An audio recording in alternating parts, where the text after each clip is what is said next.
Thanks for joining us for the message. We see this as the central part of our worship service. We'll have someone from our congregation read the passage and jump right into the text. The scripture this morning is found in Romans 1:18 through 25. It says, "The wrath of God is being revealed from heaven against all the godlessness and wickedness of men who suppress the truth by their wickedness, since what may be known about God is plain to them, because God has made it plain to them. For since the creation of the world, God's invisible qualities, his eternal power and divine nature, have been clearly seen, being understood from what has been made, so that men are without excuse. For although they knew God, they neither glorified him as God nor gave thanks to him. But their thinking became futile, and their foolish hearts were darkened. Although they claimed to be wise, they became fools and exchanged the glory of the immortal God for images made to look like mortal man, and birds and animals and reptiles. Therefore God gave them over in the sinful desires of their hearts to sexual impurity, for the degrading of their bodies with one another. They exchanged the truth of God for a lie, and worshiped and served created things rather than the Creator, who is forever praised. Amen." Take a look at these old advertisements. This one about Black Flag and your child. No flies on me, thanks to DDT. Now, do you know what DDT is? Yeah, it's so dangerous that they outlawed it. It doesn't biodegrade. Every bit of DDT that was ever produced is still in our ecological system. We're still processing it today. Well, Black Flag says, Black Flag, long preferred by housewives everywhere for quickly killing flies and mosquitoes on contact, now does double duty. The amazing DDT ingredient now in Black Flag stays on walls, floors, doorways to keep killing flies for weeks. This is just what you want for your kid, isn't it? Isn't that just what you want? And if you think that's good, check this one out. Butter. Butter is good to lubricate your insides, your arteries, and your veins. It's for your health. And Paul mentioned Mother's Day, and I think this is right up most men's alleys. A new gift idea for your wife, a bright red vacuum. Okay, how many wives just nudge their husband? I have a friend who actually did that last Valentine's Day. Yeah, they're still married. And for expectant mothers, there's Nicotime cigarettes. I don't even remember Nicotime cigarettes, but evidently they were specifically for pregnant mothers. But my favorite is this one, a new snack time treat, Vaseline. Chips and dips, anyone? Does it come in flavors? I don't know. But it says it's good to eat. You can eat it. Next week, on the table out there, Vaseline by the jar.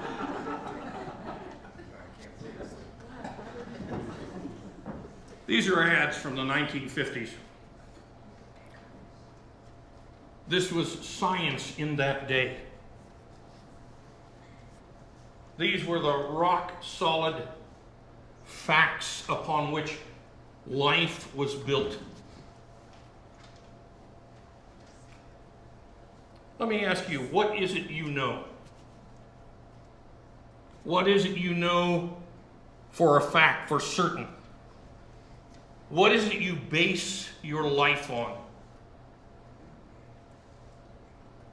What is it you base your life on? Alan Bloom in 1987 wrote one of the most remarkable books I've ever read, called The Closing of the American Mind. Bloom, from an entirely secular point of view, had come to some startling conclusions. Some conclusions that disturbed him. He says there is one thing a professor can be absolutely certain of.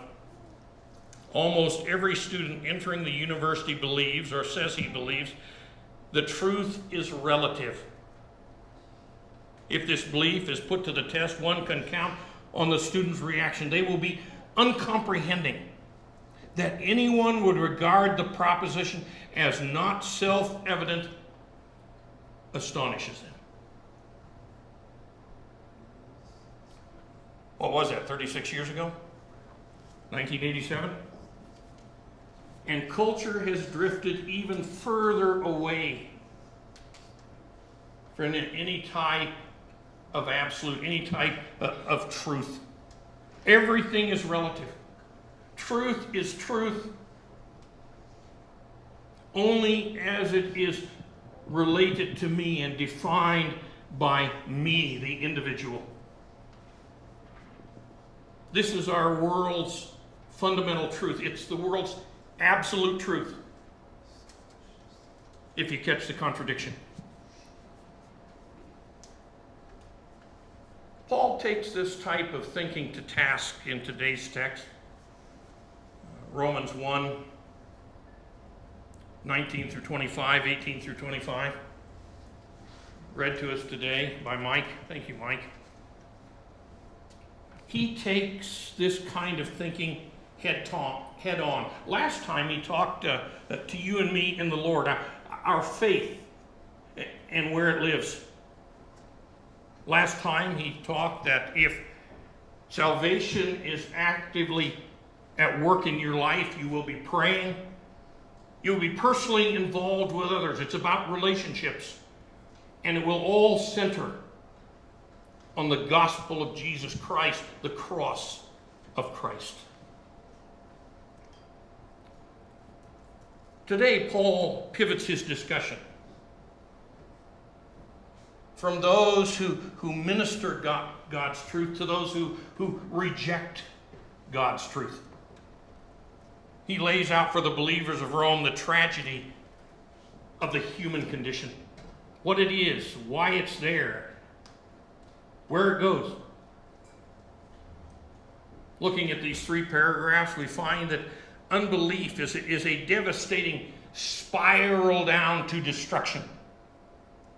Unbelief always begins, according to this text, with a suppression of the truth. See it there, the first paragraph?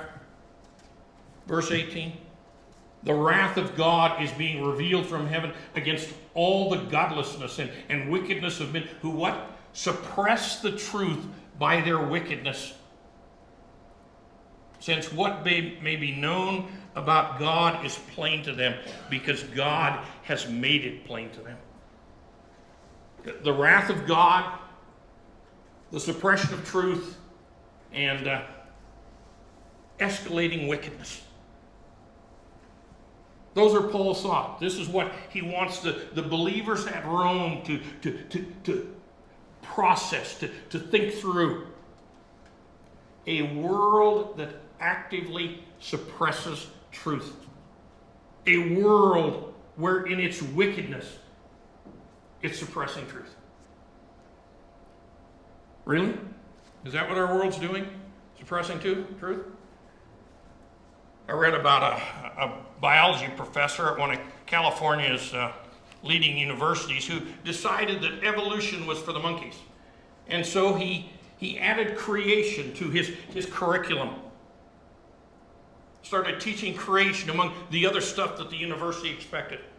As a result, the university censured him and placed an observer in all his lectures to be sure that he was not losing, and I quote, his academic objectivity.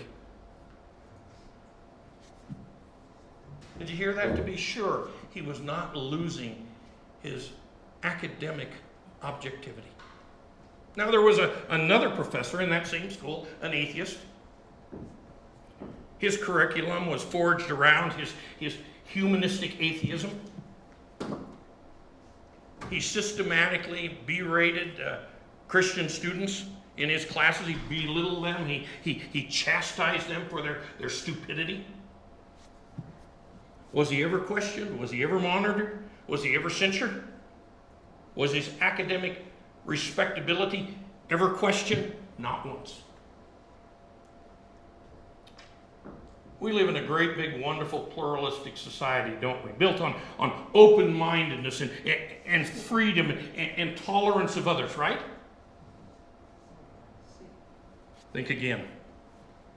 If you question what the world is currently promoting, you will be, what's the word for it now? Canceled. You will be canceled. And to their way of thinking, you will deserve it. But looking at this text, the suppression of truth is not new and it's not passive. It's active. It's purposed. Canceled is really a pretty good word for it, to describe what our world does. Canceled. Note also what the world ultimately targets in its suppression. What it ultimately wants to cancel. It targets the knowledge of God. Yes, the suppression of truth may be generic, but it's specific and it's targeted at the knowledge of God. As Paul says, what can be clearly seen and observed is suppressed by our fallen natures. Why? Because we desire above all else to excuse ourselves from accountability to our God. We don't want to have to be accountable to our God. Do you know people like this? That's the undergirding philosophy behind who they are and what they do. Some years back in France, a renowned astronomer concluded a lecture he had just given with this. He said, "I have swept the universe with my telescope and I find no God." There was an eminent musician in the audience, and he stood and said, "That statement is as unreasonable as it is for me to say I've taken my violin apart. I have examined each piece with a microscope and I find no music." Today, he would have been canceled, wouldn't he? Paul says the truth about God is plainly knowable. You ever wonder, people say, well, how does savages or people know about God who couldn't otherwise know about God? Well, it's plainly knowable.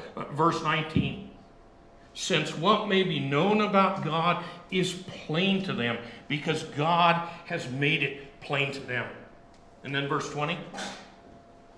For since the creation of the world, God's invisible qualities, his eternal power and divine nature have been clearly seen, being understood from what has been made, so that men are without excuse.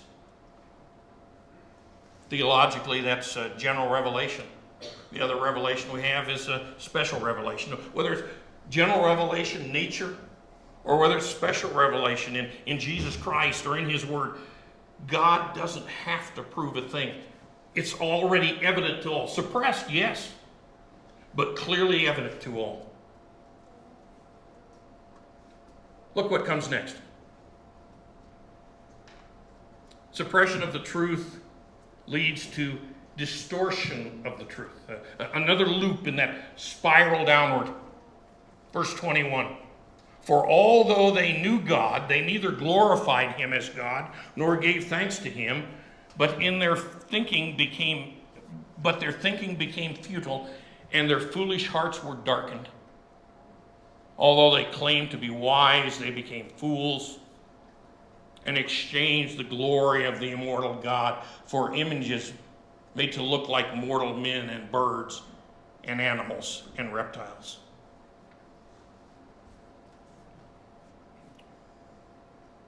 People generally think of that they know more than the next guy. Now, maybe not women, but men always think they know more than the next guy. I say that tongue in cheek, by the way. If my wife was here, she'd scold me, and then she'd scold me for mentioning her from the pulpit. You know, last time I mentioned we had a little tiff, and then I said, well, we really didn't. And she said, well, we're going to when we get home. Well, I told her just to chill, just to calm down. She says, what, are you looking for your own Dateline special? But we generally think of ourselves as a little smarter than everybody else, a little sharper, that we have a little better handle on life and on things than everybody else. We're immensely more understanding and immensely fairer than everybody else.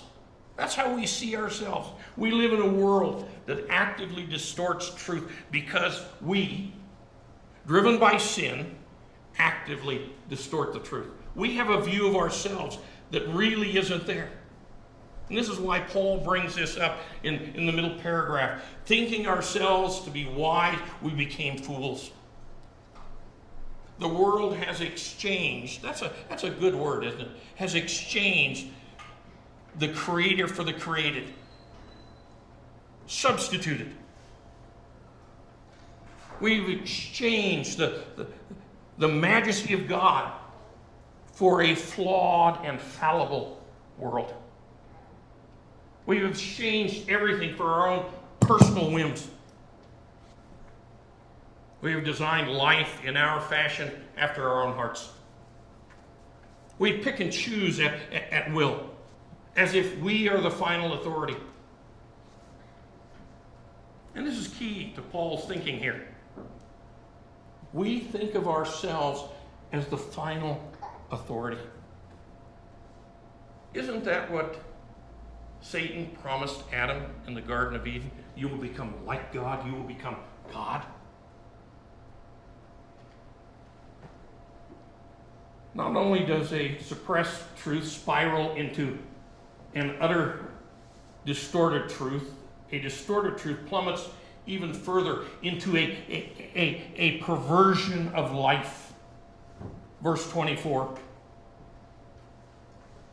Therefore, God gave them over in the sinful desires of their heart to sexual impurity, for the degrading of their bodies with one another. They exchanged the truth of God for a lie. What a statement for today's world, huh? What a description of where we live. Again, that word exchange. They exchanged the truth of God for a lie. The point, in sin, people believe what they want to believe. It doesn't require data or facts or reality. They're going to believe what they want to believe regardless of what the facts show. And in the process, contrive their own reason for it all, their own philosophical stance for it all. Create their own view of it all. This is a tragic situation. The tragedy here, God gives these people over to what they want. It's degrading, it's a lie, it's enslaving, but God steps out of the way and lets these people have what they want. Psychology Today included a quote from The Voice of the Scholar by M.C. Richards. He says, why is it, if we are all so well educated and brilliant and gifted and artistic and idealistic and distinguished in scholarship, that we're so selfish and scheming and dishonest and begrudging and impatient and arrogant and disrespectful of others? That's pretty good, isn't it? It's a good question. Mind you, it's in Psychology Today, which is really no friend of Christianity. Unbelief consistently does one thing. It has a high view of self and a low view of everything else, of everybody else, and this includes God. Unbelief is a tragic spiral into oblivion. Unbelief spins out of control like an airplane coming down out of the sky, being shot down to a tragic end. In this case, it crashes into the immovable wrath of God. The wrath of God, you see it there as Paul writes, again back at verse 18. The wrath of God is being revealed from heaven against all godlessness and wickedness of men who suppress the truth by their wickedness. And now back to verse 24 and what I just talked about. Therefore God gave them over. Listen to those words. God gave them over. Imagine Paul writing those words. I will bet you as he wrote them, the tears were steaming down his cheeks. He understood the theology of all, but he also understood how tragic it is, how personal it is. God steps out of the way and he lets sin have its way.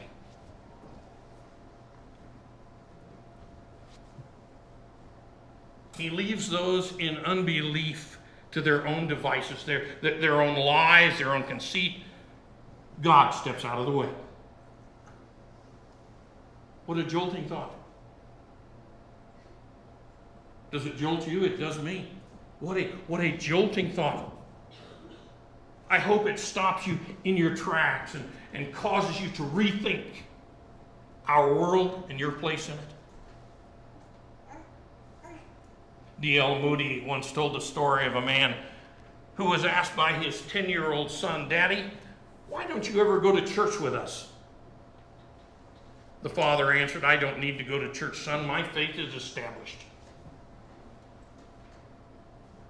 That same day, the man pulled his buggy out of his garage, out of his barn, and hitched his horse up to it, and he and his son started down the road.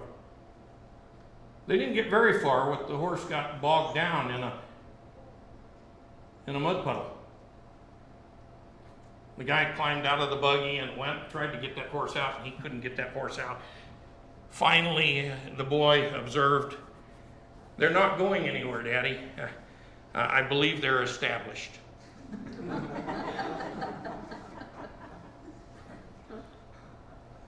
How sad it is when we establish ourselves in presumptions that exclude God, his wishes, his desires, his purpose for our lives, his blessing for our lives, his grace, the joy of his presence. How tragic it is. And don't wait around indefinitely. God steps out of the way. He will abandon us in our faith, in our lack of faith, in our unbelief, to our own ways, to our own ends. Oh yes, his grace abounds.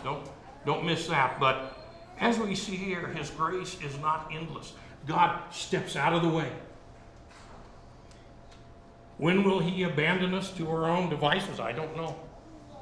The time or day isn't specified. How long it is, how what you have to do to step out from under his grace. The one thing it does say is God's wrath is sure for those who continue to reject him.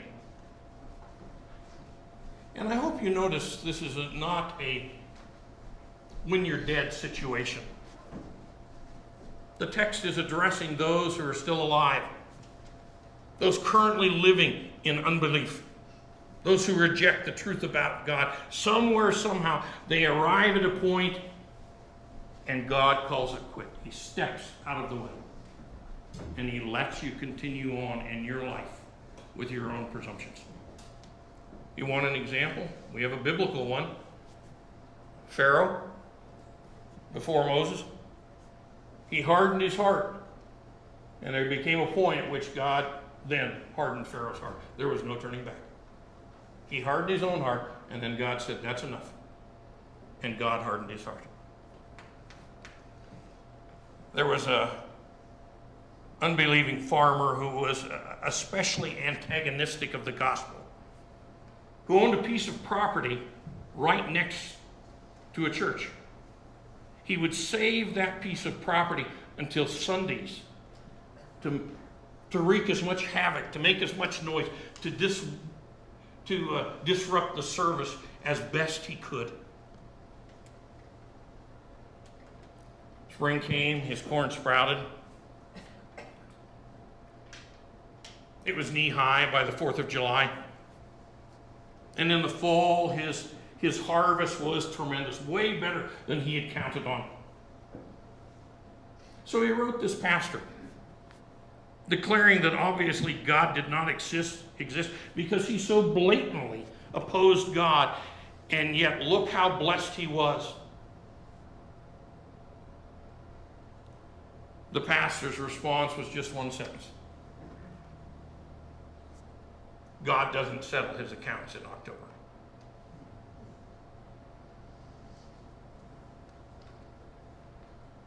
Folks, God may not settle his accounts in October, but make no mistakes, he does settle his accounts.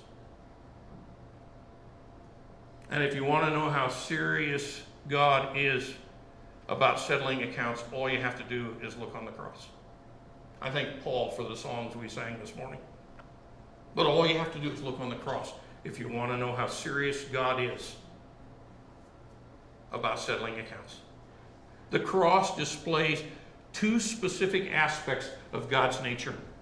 One, a love so intense that required the sacrifice of his own son. And two, a wrath so holy that it would require such a horrible sacrifice.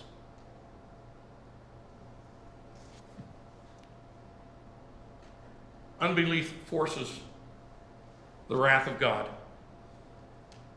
Unbelief brings us down to destruction, but it doesn't have to be that way. The cross separates us from the wrath of God by granting us the righteousness of God. Unbelief removes God from our lives. Belief puts him right back into it. One day I was over at Flatirons Mall in the food court. It was about, 4 or 5 years ago. I like to watch the people. I was eating my lunch and I was way in the back. All the restaurants are up here and I was way in the back and I was just watching the people. And in came a family, mother and father, and I think 5 kids. The one that caught my attention was a little guy about 4 years old. The dad had his hand on this little guy's shoulder, and this little guy was looking straight up at his dad. And they stopped in front of our restaurant, and the dad looked at the little boy, and the little boy was looking straight up at the dad. Then the dad looks at the menu, and he looks down at the kid, and he looks back up at the menu, and he looks down at the kid, and somehow his hand comes away, and he looks at the menu, and this kid kind of takes a look around, looks back at his dad, and his dad looks back at him. The dad looks back up at the menu, and the kid takes off right up the aisle where I'm at, up at the end. And he's watching me the whole way up there, right? Looking at me all the way to the end. He gets to the end where I'm eating lunch. He turns around, looks at his dad, and his dad's still looking at the menu.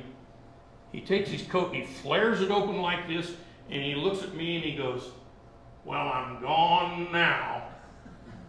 And he takes off down that last aisle. And I'm thinking, oh man, what am I going to do with this? I look and the dad was still looking at the menu, and just as I did, he looks back and the kid is gone, and you can tell this is not good. This dad was just bothered to no end. And he's looking all over in panic, looking all over. And he's not looking my direction at all. And I'm trying to get his attention. And finally he looks at me and he sees me waving, and I go like this. And the look of relief was just unbelievable. He took off for the kid. I don't know what happened. I don't know if he caught the kid. I don't know what happened. I've often wondered Where did this kid think he was going, and what did he expect to find when he got there? Happiness, fulfillment, freedom. What did he expect to find? Where did this little guy think he was going, and what did he expect to find when he got there? We live in a world that has done just the same thing as this little guy. It's taken off and headed where? I don't think it even really knows. It may have some idea. It flares its coat and it looks at God and it says, well, I'm gone now.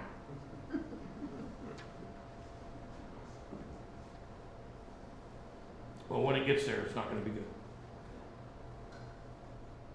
But all this changes with Jesus Christ. It all turns around with Jesus Christ. It puts us back where we belong in Jesus Christ. Finding happiness in Jesus Christ. Finding fulfillment in Jesus Christ. And finding ultimate freedom in Jesus Christ. Unbelief puts God out of our lives. Belief brings him back into it. And if you follow this text, let me suggest, don't wait until it's too late.